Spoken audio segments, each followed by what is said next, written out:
Hi అండి అందరికీ నమస్కారం. Welcome to my channel. ఈ వీడియోలో ఏపీ ప్రభుత్వ పెన్షనర్స్ అందరికీ భారీ శుభవార్త అండి.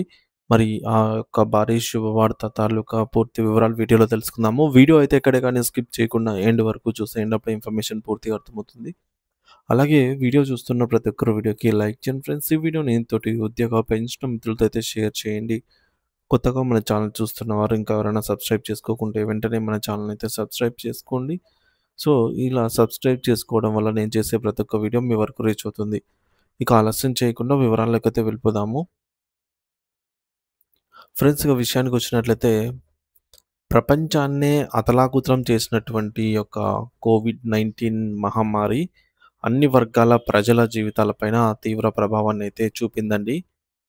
మొత్తానికి ఆర్థిక వ్యవస్థే స్తంభించిపోవడం జరిగిందనమాట. ప్రభుత్వాలు కూడా అనేక కఠిన నిర్ణయాలు కూడా ఈ సమయంలో తీసుకోవడం మనం చూసాము. ఈ క్రమంలోనే ఈ యొక్క కరోనా ఉధృతి తీవ్రతంగా ఉన్న సమయంలో చాలామంది పెన్షనర్లకు ఒక నెలలో సగం పెన్షన్లను మాత్రమే చెల్లించడం అనేది జరిగింది. అప్పటి పరిస్థితులకు అనుగుణంగా తీసుకున్న ఈ నిర్ణయం పెన్షనర్లలో కొంతవరకు ఆందోళన కలిగించినప్పటికీ దేశం ఎదుర్కొంటున్న ఆర్థిక సంక్షోభం దృష్టిలో ఉంచుకొని చాలామంది దీనిని పెన్షనర్స్ పెద్ద మనసుతో అర్థం చేసుకున్నారు. వాళ్ళేమీ అనలేదు. మరి తదుపరి కొన్ని నెలల తర్వాత పరిస్థితి మెరుగుపడింది. ప్రభుత్వం కూడా దశల వారీగా పెండింగ్‌లో ఉన్నటువంటి ఆ మిగతా సగం ఏదైతే ఉందో పెన్షన్ బకాయిలను విడుదల చేయడం ప్రారంభించింది. మరి కొంతమంది పెన్షనర్స్‌కి బకాయిలు అందగా దురదృష్టవశాత్తు మరికొంతమందికి మాత్రమైతే ఆ మిగిలిన సగం ఇంకా అందలేదు. సో, కొంతమందికి ఆటోమేటిక్ పేమెంట్ అయ్యాయి. మరికొంతమంది అప్లై చేసుకున్నారు. కొంతమందికి ఈ విషయం తెలీదు. సో, ఎక్కువ కుటుంబ పెన్షనర్స్ వీళ్ళు ఉంటారు కాబట్టి వాళ్ళకి ఈ విషయమే తెలీదనమాట. ఈ విషయంపై పెన్షనర్ల సంఘాల నుండి మరియు వ్యక్తిగతంగా కూడా అనేక విజ్ఞప్తులు ప్రభుత్వానికి కూడా అందాయి. మరి తమ కష్టార్జితమైన పెన్షన్ కోసం ఎదురుచూస్తున్న వృద్ధులకు ఈ జాప్యం అనేది మరింత భారంగా మారిందని చెప్పవచ్చు. మరి ఈ నేపథ్యంలోనే పెన్షనర్లకి ఊరటనిచ్చే ఒక శుభవార్త ఇప్పుడు వెలువడింది.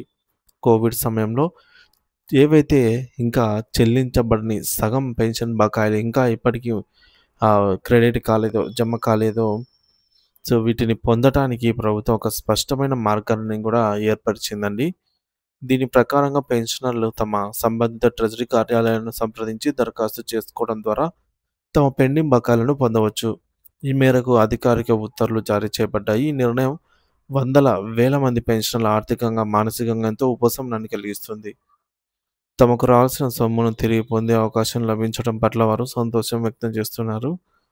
ఈ ప్రక్రియ సులభతరం చేయడానికి ట్రెజరీ అధికారులు పెన్షనర్లకు అవసరమైన మార్గదర్శకాలను, సహాయాన్ని అందించాలి. దరఖాస్తు ప్రక్రియ సరళంగా ఉండేలాగా చూడాలి మరియు బకాయిల విడుదలను వేగవంతం చేయాలి. కోవిడ్ సమయంలో సగం పెన్షన్ ఇంకా అందని పెన్షనర్స్ ఎవరైనా ఉన్నట్లయితే ఆలస్యం చేయకుండా మీ సంబంధిత ట్రెజరీ కార్యాలయాన్ని సంప్రదించగలరు. అక్కడ అవసరమైన పత్రాలతో దరఖాస్తు చేసుకొని మీకు రావాల్సిన న్యాయమైన బకాయిలను అయితే పొందగలరని మనవి. ఇది పెన్షనర్ల దీర్ఘకాల డిమాండ్లను నెరవేర్చడమే కాకుండా ప్రభుత్వం వృద్ధుల సంక్షేమం పట్ల కట్టుబడి ఉందనే సందేశాన్ని కూడా ఇస్తుంది. సో, ఇది నిజంగానే ఒక గొప్ప శుభవార్త అని చెప్పవచ్చు పెన్షనర్స్‌కి సంబంధించి.